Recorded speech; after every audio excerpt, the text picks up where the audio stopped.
Hello everyone, how are things going? I hope everything is going well. Keep your body and everything around you clean, stay healthy, do social distancing, and remember, hashtag just stay at home.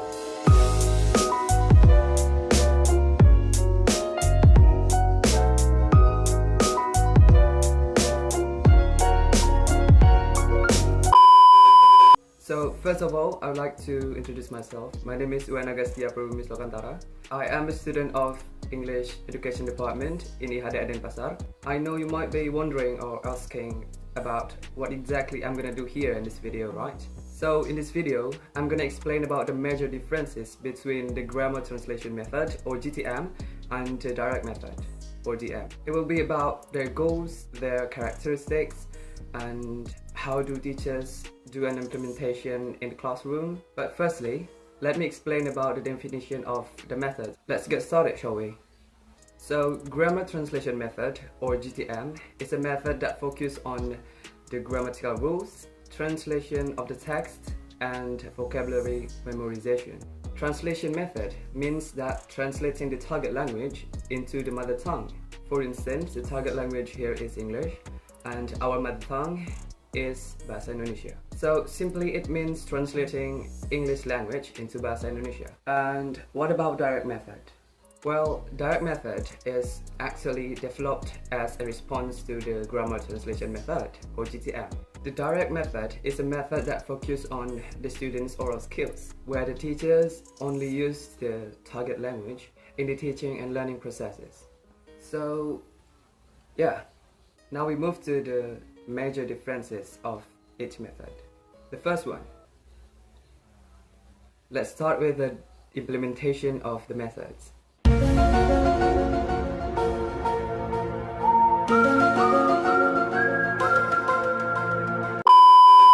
So for the grammar translation method, generally in the beginning of the class, the teacher will give an instruction in the mother tongue or Bahasa Indonesia. The instruction will be like this. First, the teacher gives the students a reading text. Next, the students ordered to read the text silently.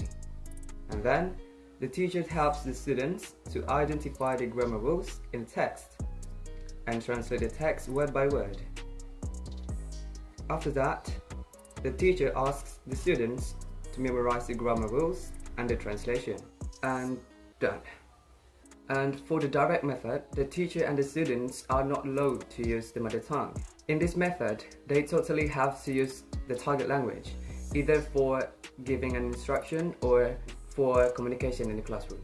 For example, in this method, the teacher can ask the students to describe something. It can be a place, a person, or anything. And instruction will be like this.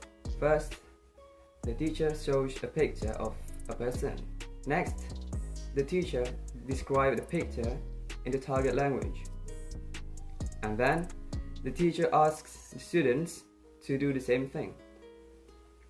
But in order to make the instruction clear, make sure that the teacher do it first and then the students. Okay, so those are how do teachers do an implementation to the methods. And now, second, the characteristics of the method.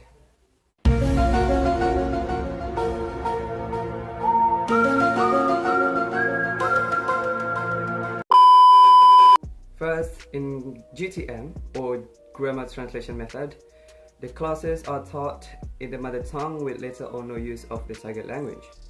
Meanwhile, in the direct method, classes are taught exclusively in the target language. So it means in the grammar translation method or GTM, the teacher can use Bahasa Indonesia or the mother tongue as an instruction and for communication purposes in the class.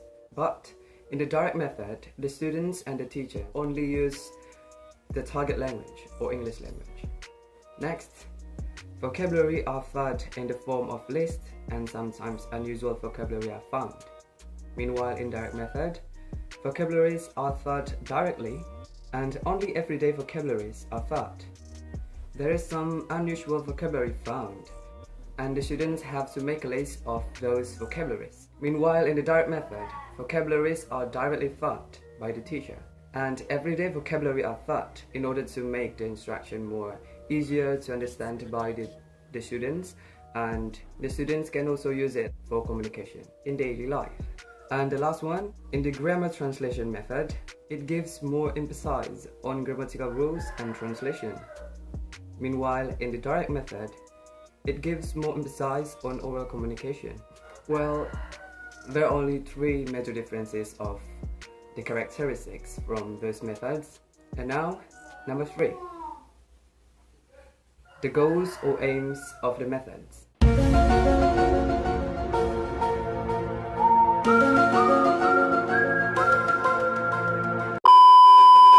As we know, the grammar translation method, or GTM, focuses on grammatical rules and the translation by reading a text. So the goal or the aim of this method is to help the students to improve their reading ability by studying the structure or the grammatical rules, vocabulary memorization, and written translation into and out of the target language. Meanwhile, the direct method, or DM, are focused on the oral skills. So the goal or the aims of this method is to help the students to gain an ability to communicate orally in the target language. Well, I'm sure that every method in this world have their advantages and also their disadvantages. It also as same as the grammar translation method and the direct method. They have their own strength and their own weakness. In order to cover each weakness, the teachers expected to be able to use those methods responsively in the learning and teaching activities. So, well, I think that's all about the major differences of the grammar translation method, or GTM, and the direct method, or DM. If you like this video, click the like button, subscribe this channel, and I'll see you in another video. Cheerio!